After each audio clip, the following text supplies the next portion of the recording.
नमस्कार, हम प्रतिमा चौधरी। दोपहर 3 बजे के भोजपुरी समाचार में स्वागत बा। सबसे पहले प्रमुख समाचार।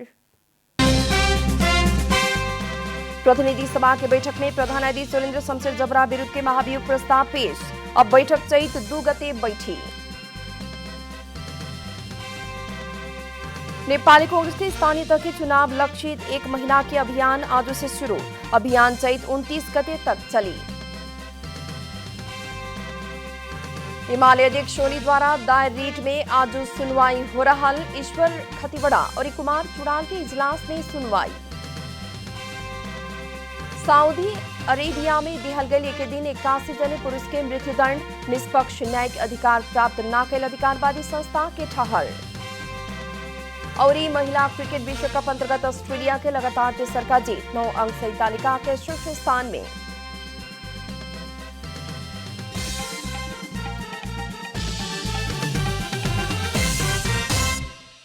आप पूरा समाचार। प्रतिनिधि सभा की बैठक में प्रधान न्यायाधीश सुरेंद्र शमशेर जबरा विरुद्ध के महाभियोग प्रस्ताव पेश भइल बा। इतवार की बैठक में नेकपा माओवादी केंद्र संसदीय दल के प्रमुख सचेतक देव प्रसाद गुरुङ महाभियोग प्रस्ताव पेश कैनी है। 1 गते फागुन में प्रतिनिधि सभा के 98 सांसद लोग से प्रधान न्यायाधीश जबरा के विरुद्ध महाभियोग प्रस्ताव दर्ता कैल गेल रहे। वो प्रस्ताव इतवार के संसद बैठक में पेश भइल है। महाभियोग प्रस्ताव पेश करत सांसद गुरुङ प्रधान न्यायाधीश जबरा द्वारा संविधान, कानून और न्यायिक मूल्य मान्यता के विरुद्ध काम कैल उनकर न्यायिक आचरण और कार्यक्षमता के अभाव देखा पड़ल बतौनी है। सांसद गुरुङ प्रधान न्यायाधीश जबरा द्वारा संवैधानिक परिषद के सदस्य के हैसियत में विभिन्न संवैधानिक निकाय सब में भाग लेहल और कार्यपालिका में भी हिस्सा खोजल बतौनी है। सभामुख सापकोटा महाभियोग प्रस्ताव के ऊपर अगिला बैठक में छलफल करके बतौले बानी। अब प्रतिनिधि सभा की दोसर बैठक 2 गते चैत में बैठी। इतवार की बैठक में भी प्रमुख प्रतिपक्षी दल नेकपा एमाले द्वारा नाराबाजी जारी राखल गई बाटे। नेपाली कांग्रेस से स्थानीयता के चुनाव लक्षित 1 महीना के अभियान आज से शुरू कैले बा। आज से शुरू भइल अभियान चैत 29 गते तक चले के जनावल गए है। अभियान खातिर देश के 77 जिला में केंद्रीय प्रतिनिधि खटावल गए। कांग्रेस प्रवक्ता डॉक्टर प्रकाश चरण महत जानकारी देहने केंद्रीय प्रतिनिधि द्वारा केंद्र के निर्णय कार्यान्वयन प्रभावकारी बनावे के और ये अभियान के व्यवस्थित बनावे खातिर भूमिका निर्वाह करे के कांग्रेस जनौले बा। ये अभियान के प्रमुख बागडोर संभाले के जिम्मेवारी स्थानीयता के भइल कांग्रेस जनौले बाटे। चुनाव लगी चैला बाद गांवपालिका और नगरपालिका के जरूरत मुताबिक घोषणा पत्र तैयार करे के कांग्रेस के तैयारी बाटे। जनता समाजवादी पार्टी नेपाल जसपा के केंद्रीय समिति के बैठक जारी बाटे। दिल्ली बाजार के एक पार्टी पैलेस में बैठक में स्थानीयता के चुनाव और पार्टी के विधान अधिवेशन लगायत के विषय में छलफल हो रहा बा। जसपा संघीय परिषद के कालू संपन्न पहिल का बैठक में परिषद के अध्यक्ष डॉक्टर बाबूराम भट्टराई राजनीतिक प्रतिवेदन प्रस्तुत कैले रहने। सर्वसम्मति से पास भइल ओ राजनीतिक प्रतिवेदन के बारे में केंद्रीय समिति के बैठक में भी छलफल करे के जसपा के नेता विश्वदीप पांडे बतौले बानी। बैठक में कार्यकारिणी समिति के विस्तार, कार्य विभाजन, नेतृत्व प्रणाली के बारे में छलफल होके के बतावल गइल बा। काल्हू के संघीय परिषद के बैठक में अध्यक्ष भट्टराई जसपा एक ढिक्का होके आगे बढ़े के घोषणा कैले रहने। वहां के जसपा एक ढिक्का होके चुनाव में जाए के बाद पार्टी में रहल सभी विवाद व्यवस्थापन हो चुकल भी धारणा रख ले रहने।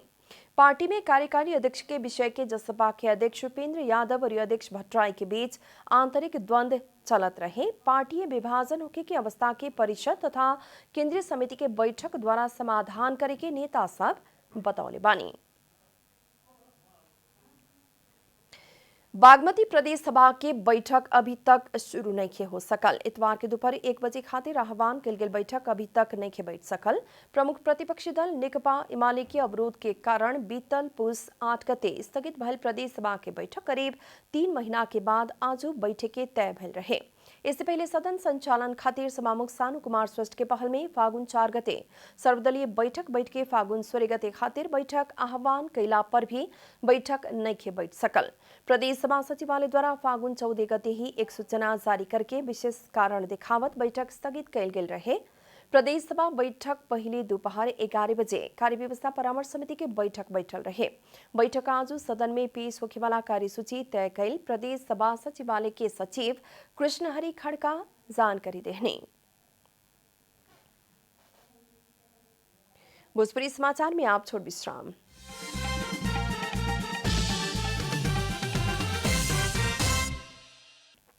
भोजपुरी समाचार में आप बाकी समाचार।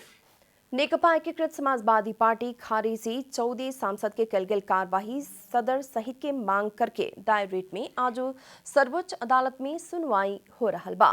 नेकपा एमाले के अध्यक्ष ओली द्वारा दायर कल गेल रिट में ईश्वर खतिवड़ा और कुमार चुड़ाल के इजलास में सुनवाई हो रहा बा। इमाले अध्यक्ष ओली नेकपा एकीकृत समाजवादी पार्टी के खारिजी 14 सांसद के इमाले द्वारा कल गेल कार्यवाही के निष्कर्ष लगावे पड़े के और लुम्बिनी प्रदेश में नेकपा भैलाबाद निर्वाचित बिमला वली के पार्टी से कल गेल कार्यवाही के निर्णय निष्कर्ष लगावे के मांग करत रीट दायर कल गेल रहे। इससे पहले इ मुद्दा में अदालत द्वारा कारण देखाव आदेश जारी कल गेल रहे। इतवार की सुनवाई के बाद अंतरिम आदेश जारी हो सकेला।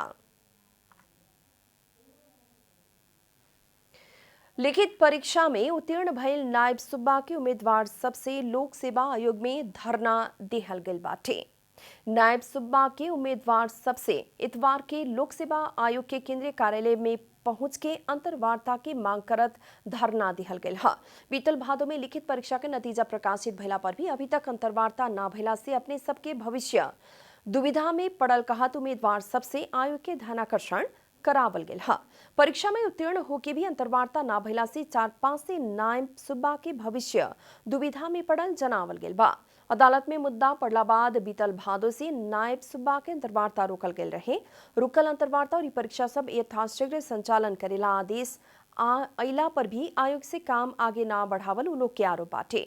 नायब सूबा परीक्षा में नाम निकालल उम्मीदवार सबके आयोग द्वारा अदालत के आदेश अस्पष्ट भइल कहत कानूनी परामर्श करके काम आगे बढ़ावे के आश्वासन देहल गइल बा। सरकार द्वारा देश में यात्रा प्रतिबंध सहज बनैला संगे नेपाल आवे वाला पर्यटक के आवागमन बढ़े लागल बा।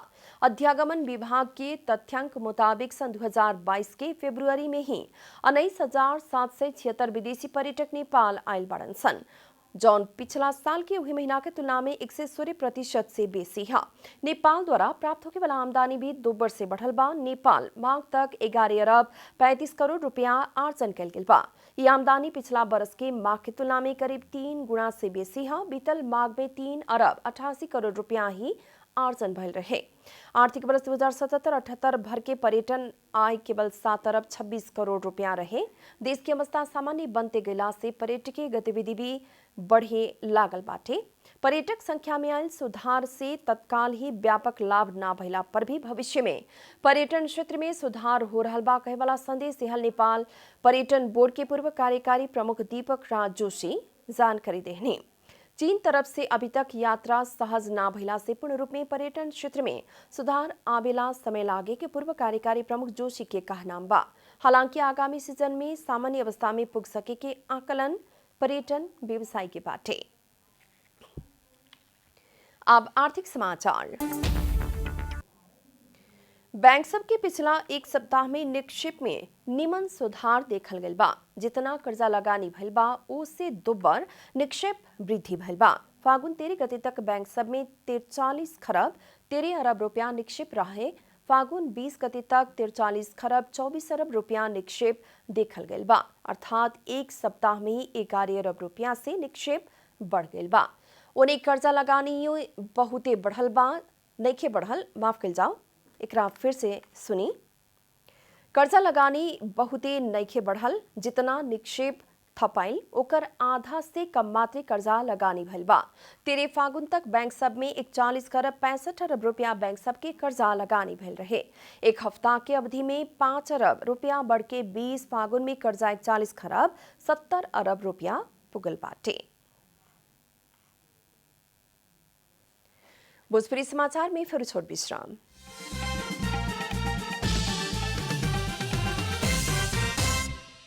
भोजपुरी समाचार में अब अंतर्राष्ट्रीय समाचार।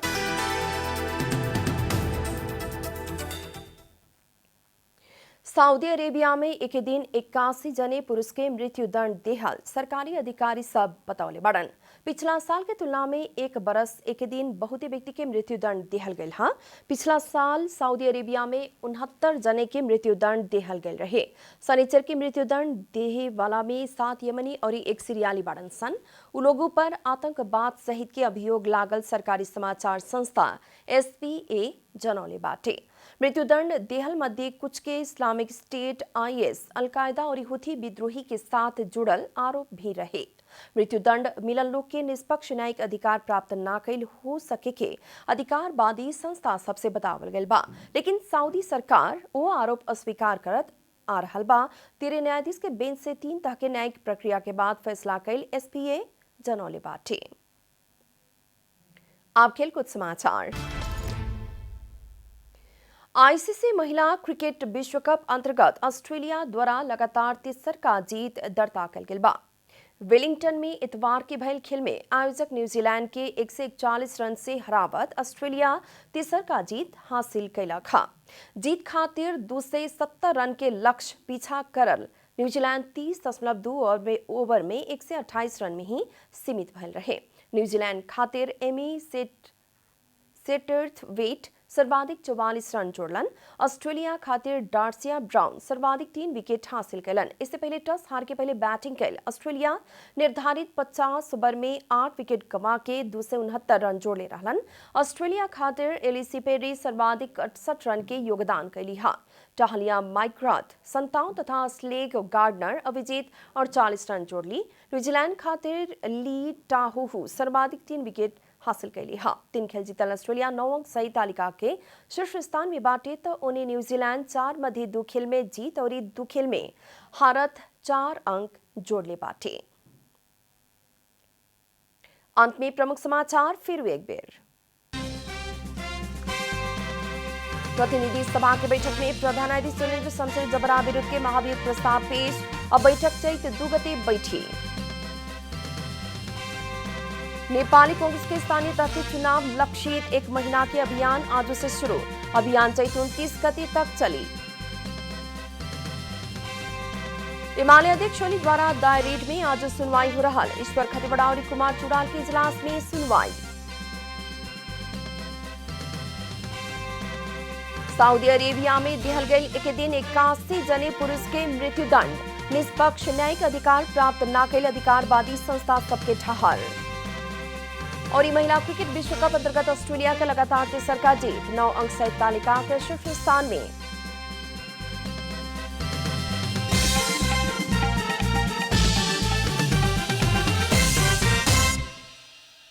एक साथ भोजपुरी समाचार अभी खातिर इतना ही। जनता द्वारा जनता खातिर प्रसारित जनता टेलीविजन देखत रही। नमस्कार।